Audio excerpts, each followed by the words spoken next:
Hello everyone, and welcome to HalfBeard's Heads Up. Today we have Legend of Fae, a game that just came out on Steam. That's about it's about a little girl with a bum leg going on a magical journey with her crazy lantern. It's essentially Puzzle Quest mixed with Legend of Mana. We're just gonna jump right in. I put in a good, I don't know, 2-3 hours maybe. This game claims about 50 plus levels. So I'm probably well, less than a third. Maybe just a little less than a third of the way through the game right now. So let's just see. We'll just jump into an earlier level, jump like level 5. Just gonna give you a vague idea of what the gameplay looks like, then we'll kind of jump into where I'm at in the story and give you an idea of what's actually going on.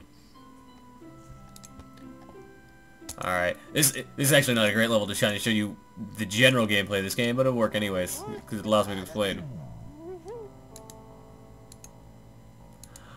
Basically, this story is this little girl here with a bum leg. Her parents sent her to live on this island with her uncle when she was born because of her bum leg, because they worked on a farm and she can't really do anything on a farm with that leg, so she's staying with her uncle. Her uncle's a college professor, and one day she wakes up to find him gone and nothing around but a note. Wakes up to find he's gone, but has left her with this odd mystical box, as well as a note saying, "Hey yo, shit's gonna go bad, go back to your parents."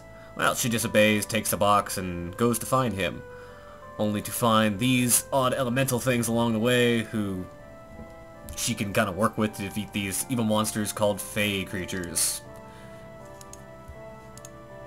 Basically right now we're at the college and we cannot find our way inside, but there's these waves of monsters coming, so we're gonna get ready to fight them off. Basically you do that by... Yeah, I know what enchantments are.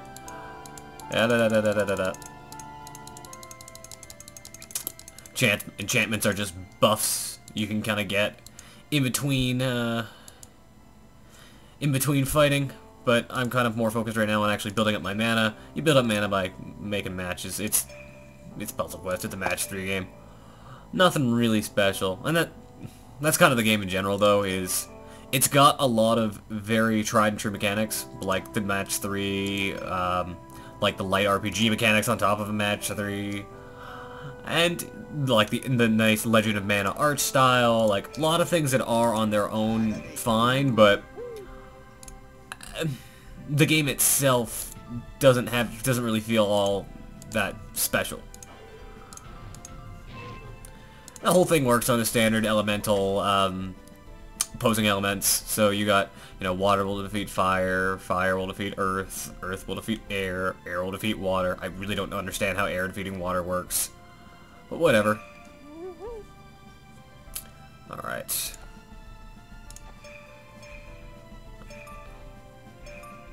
There are a couple cool things though, like you can combine elements to do spells. You normally wouldn't be able to do it this part in the game, but I'll do it now anyways. Throw that cool ass poison mist.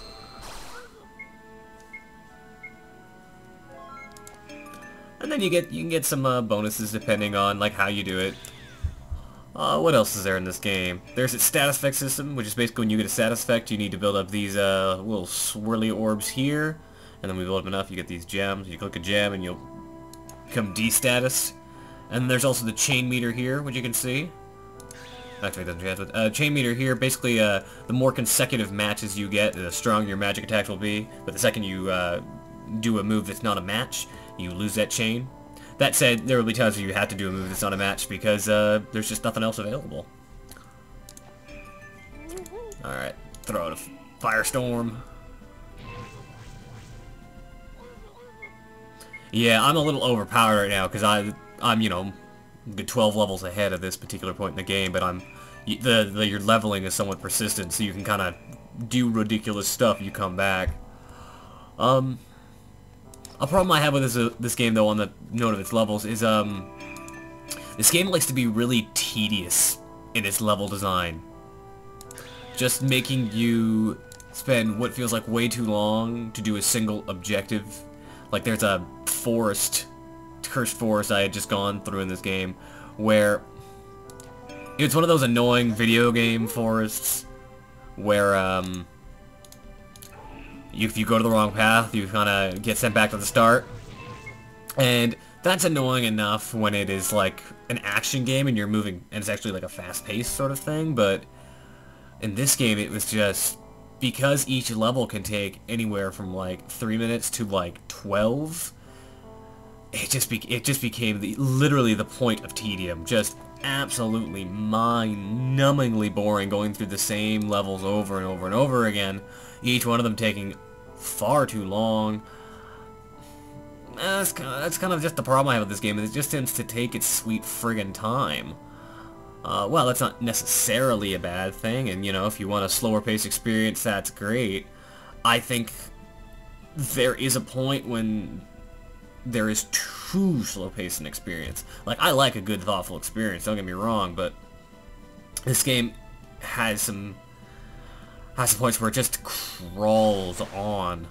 I'm not even paying attention right now. What am I doing? I am fighting. Where's a good match? I actually can't see a good match offhand. Have to make one. Yeah, that's kind of a pity when you have a good chain going and you can't make a match offhand.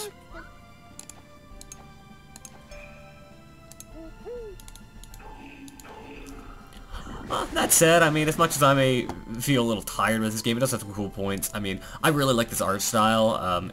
Again, I said earlier, it really reminds me of Legend of Mana, and of course anything that reminds you of Legend of Mana and all that kind of stuff is a good thing.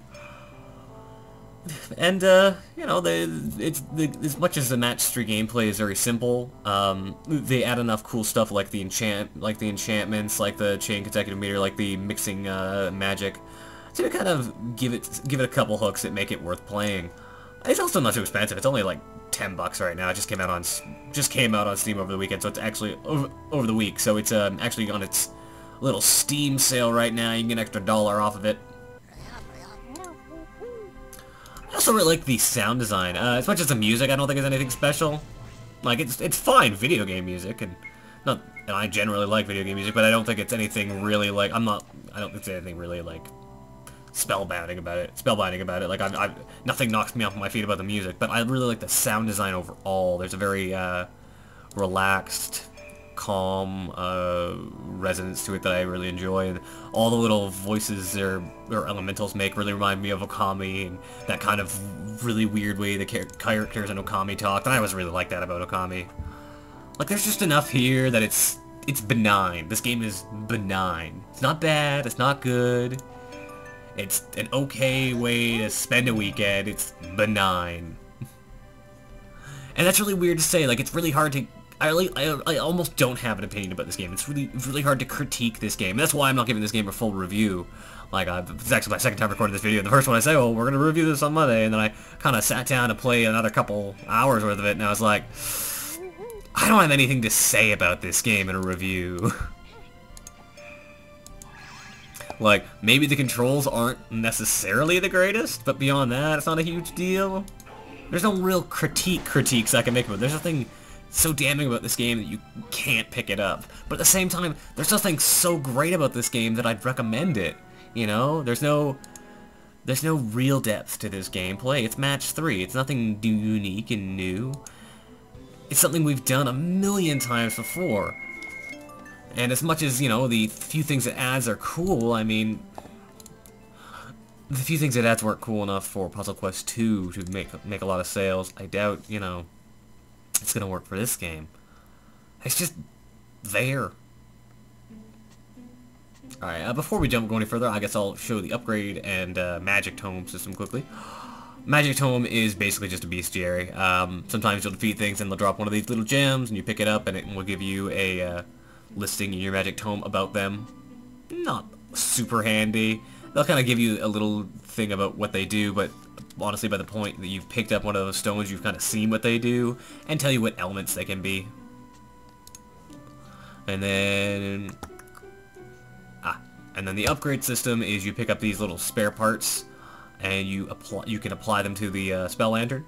And for that, you can basically just up your abilities in any particular element, and doing that will give you more level, class, HP, SP, all that kind of good stuff.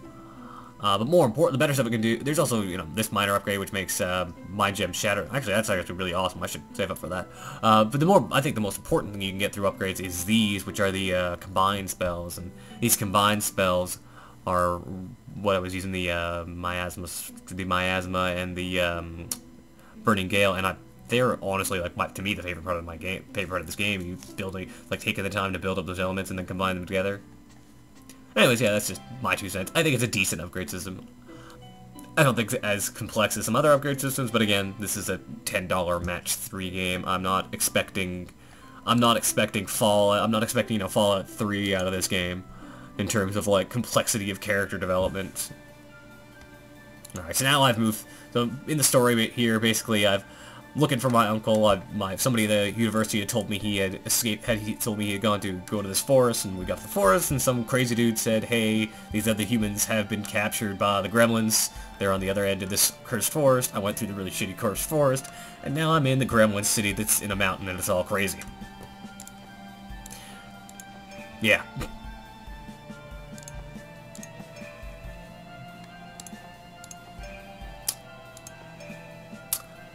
But we're just walking along. Generally, this is how it goes. You'll just walk, hit a skull, do the battle. It's honestly a little boring. The general thing, like, just walking along, like, there's no variety to it in the least.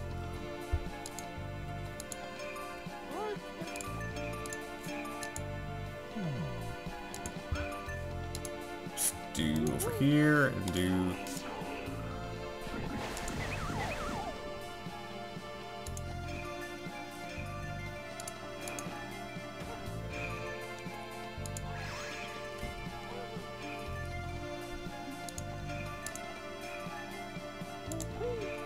Yeah, like again, I've said it before, this game's just, it's benign. It's there. There's nothing overly intricate about it, nothing that really stands out and makes me care. Which, honestly, is kind of sad. Because it's I guess those are burning? I don't know. Which is, it's kind of sad. It just feels like they could have done so much more with this game in some ways. But at that point, it's not this game anymore, it's another game. Like, this game just feels like, kind of like this capsule of, like, I don't want to even say mediocrity. Like, it's not a bad game by any stretch. I actually like playing it. I enjoy playing it. I just, because it's so benign, and because it's so just there, I feel no inclination to really want to do more with it, like to really play it. Like, while I'm playing, I'm like, oh, this is kind of a fun game, it's not bad, but like when I sit down afterwards, I'm like, I should, and I'm thinking, oh, and I'm, I sit down at my computer after a long day, I'm like, what game should I play? This is, I can almost guarantee you at no point will I be like, oh, I should go play this. It'll be like, I should go play a game that has a gripping story and just got me fascinated and is not just kind of existent. And that's just where this game faltered. It's just there. I'm sure my dissertation on the merits of there has been incredibly fascinating, but, I gotta talk about something, because Lord knows there's not enough of this game to talk about.